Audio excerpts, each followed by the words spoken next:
So guys ఇవాళ వచ్చేసి మనం వాలెట్స్ అండ్ మనీ క్లిప్పర్స్ లో స్టాక్ తీసుకుని వచ్చేసినాం. మీరు చూడొచ్చు money clipper packaging, bar coding, proper detailing తో ఉన్నది.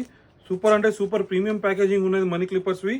ఇవి వచ్చేసి మనం రాఖీకి గిఫ్ట్ చేయొచ్చు మీ బ్రదర్స్కి.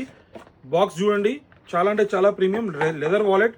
ఇది సింగిల్ పీస్ గైస్, ఇంపోర్టెడ్ బ్రాండ్లో ప్యూర్ లెదర్. సూపర్ అంటే సూపర్ క్వాలిటీ ఉంటుంది. ఇది వచ్చేసి 1000 రూపీస్. తక్కువ రేంజ్లో కావాలంటే ఇవి ఉన్నాయి మన దగ్గర 600, 700, 800 రేంజ్లో వేరే వేరే మోడల్స్ అవైలబుల్ ఉన్నాయి. ఇవి అన్ని వాలెట్ గైస్. నెక్స్ట్ వచ్చేసి మనం ఇవి చూద్దాం మనీ క్లిప్పర్స్. ఇది చూసిండ్రా, ఇట్లా అనేస్తే ఓపెన్ అవుతుంది. కార్డ్ హోల్డర్ ఉన్నది. ఇట్లా జస్ట్ కింద నుంచి ఒక బటన్ ప్రెస్ చేస్తే కార్డ్స్ అనేది మీదికి వచ్చేస్తాయి గైస్. ఇవి చాలా అంటే చాలా ప్రీమియం బ్రాండ్, ఇంపోర్టెడ్ బ్రాండ్లో లిమిటెడ్ పీసెస్ అవైలబుల్ ఉన్నది. ఇది చూడండి ఇంకోటి క్లిప్ స్టైల్. దీనిలో కూడా వచ్చేసి మనకి కింద బటన్ ఉన్నది, కార్డ్స్ మీదికి వచ్చేస్తాయి, బటన్ నొక్కితే డైరెక్ట్. ఇది కూడా ప్రీమియం మనీ క్లిప్పర్. ఇవి వచ్చేసి చాలా అంటే చాలా లిమిటెడ్ స్టాక్ ఉన్నాయి గైస్ మన దగ్గర. మన స్టోర్ లొకేషన్ వచ్చేసి బాయ్లో ఉన్నది. ఆన్లైన్ డెలివరీ కూడా అవైలబుల్ ఉన్నది. Do visitors guys. Thank you.